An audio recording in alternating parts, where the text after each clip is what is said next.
خواتین و حضرات، بغداد میں ایک نوجوان تھا۔ وہ بہت خوبصورت تھا اور اس کا کام نال سازی تھا۔ نال وہ چیز ہوتی ہے جو گھوڑوں کے ٹانگوں میں لگایا جاتا ہے۔ وہ نال بناتا بھی تھا اور گھوڑوں کے سموں پر چڑھاتا بھی تھا۔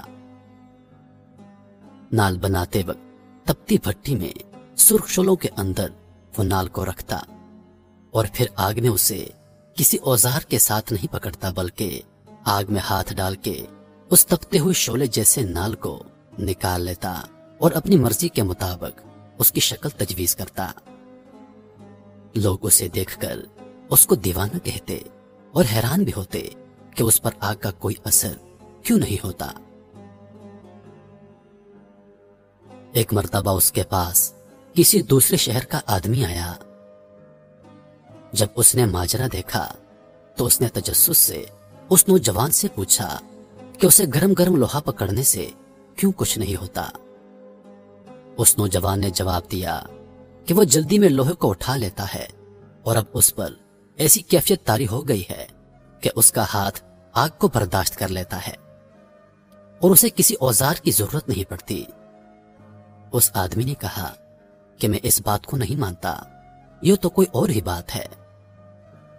اس نے نوجوان سے کہا کہ مجھے اس کی حقیقت بتاؤ۔ نوجوان نے بتایا کہ بغداد میں ایک نہایت حسین و جمیل لڑکی تھی اور اس کے والدین عمرے کے لیے گئے اور کسی حادثے کا شکار ہو گئے اور وہ دونوں مر گئے، اور یہ لڑکی بے یار و مددگار اس شہر میں رہنے لگی۔ وہ لڑکی پردے کی پلی ہوئی تھی، گھر کے اندر رہنے والی لڑکی تھی۔ اب اس کو سمجھ نہیں آتی تھی کہ وہ زندگی کیسے گزارے۔ آخر کار نہایت غمزدہ اور پریشانی کی حالت میں وہ باہر سڑک پر نکل آئی۔ اس نے میرے دروازے پر دستک دی اور کہا، کیا مجھے ٹھنڈا پانی مل سکتا ہے؟ میں نے کہا ہاں، اور اندر سے پانی لا کر اس لڑکی کو دیا۔ اس لڑکی نے کہا، خدا تمہارا بھلا کرے۔ میں نے اس سے پوچھا، کیا تم نے کچھ کھایا ہے؟ اس نے جواب دیا، نہیں، میں نے کئی دنوں سے کچھ نہیں کھایا۔ میں نے اس لڑکی سے اکیلے اس طرح پھرنے کی وجہ پوچھی تو اس لڑکی نے اپنے اوپر گزرا ہوا سارا واقعہ سنا دیا اور کہا کہ مجھے سمجھ نہیں آتی کہ میں زندگی کیسے گزاروں۔ میں نے اس سے کہا، تم شام کو میرے گھر آ جانا اور میرے ساتھ کھانا کھانا، میں تمہیں تمہاری پسند کا کھانا کھلاؤں گا۔ اس نوجوان نے بتایا کہ میں نے اس کے لیے کباب اور بہت اچھی اچھی چیزیں تیار کی۔ وہ شام کے وقت میرے گھر آ گئی اور میں نے کھانا اس کے سامنے رکھ دیا۔ جب اس لڑکی نے کھانے کے لیے ہاتھ بڑھایا تو میں نے دروازے کو کنڈی لگا دی اور میری نیت بدل گئی، کیونکہ وہ انتہا درجے کا آسان موقع تھا جو میری دسترس میں تھا۔ جب میں نے دروازے کی کنڈی چڑھائی تو اس لڑکی نے پلٹ کر دیکھا۔ اس نے کہا کہ میں بہت مایوس، قریب المرگ اور اس دنیا سے گزر جانے والی ہوں۔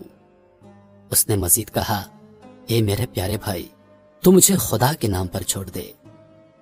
وہ نوجوان کہنے لگا، میرے سر پر برائی کا بھوت سوار تھا۔ میں نے اس سے کہا، ایسا موقع مجھے دوبارہ کبھی نہیں مل سکتا، میں تمہیں نہیں چھوڑ سکتا۔ اس لڑکی نے مجھ سے کہا، میں تمہیں خدا اور اس کے رسول کے نام پر درخواست کرتی ہوں، میرے پاس سوائے میری عزت کے کچھ نہیں، اور ایسا نہ ہو کہ میری عزت بے پامال ہو جائے اور میرے پاس کچھ بھی نہ بچے، اور پھر اس حالت میں اگر میں زندہ بھی رہوں تو مردوں کی طرح ہو جاؤں گی۔ اس نوجوان نے بتایا کہ لڑکی کی یہ بات سن کر مجھ پر خدا کا خوف طاری ہو گیا۔ میں نے دروازے کی کنڈی کھولی اور دست بستہ اس کے سامنے کھڑا ہو گیا اور کہا، مجھے معاف کر دینا، میرے اوپر ایک عجیب کیفیت طاری ہو گئی تھی، لیکن اب وہ کیفیت دور ہو گئی ہے۔ تم شوق سے کھانا کھاؤ اور آج سے تم میری بہن ہو۔ یہ سن کر اس لڑکی نے کہا، اے اللہ، میرے اس بھائی پر دوزخ کی آگ حرام کر دے۔ یہ کہہ کر وہ رونے لگی اور اونچی آواز میں روتے ہوئے کہنے لگی کہ اے اللہ، نہ صرف دوزخ کی آگ حرام کر دے بلکہ اس پر ہر طرح کی آگ کو حرام کر دے۔ نوجوان نے بتایا کہ لڑکی یہ دعا دے کر چلی گئی ایک دن میں اپنی دکان پر کام کر رہا تھا اور میں نال گرم کر رہا تھا۔ میں نے گرم لوہا پکڑنے کے لیے ہاتھ بڑھایا تو وہ دیکھتے ہوئے کوئلوں میں چلا گیا، لیکن میرے ہاتھ پر آگ کا کوئی اثر نہ ہوا۔ میں حیران ہوا اور پھر مجھے اس لڑکی کی وہ دعا یاد آ گئی۔ تب سے لے کر اب تک اس دہکتی ہوئی آگ کو میں آگ نہیں سمجھتا، بلکہ اس میں سے جو چاہوں بغیر کسی ڈر کے نکال لیتا ہوں۔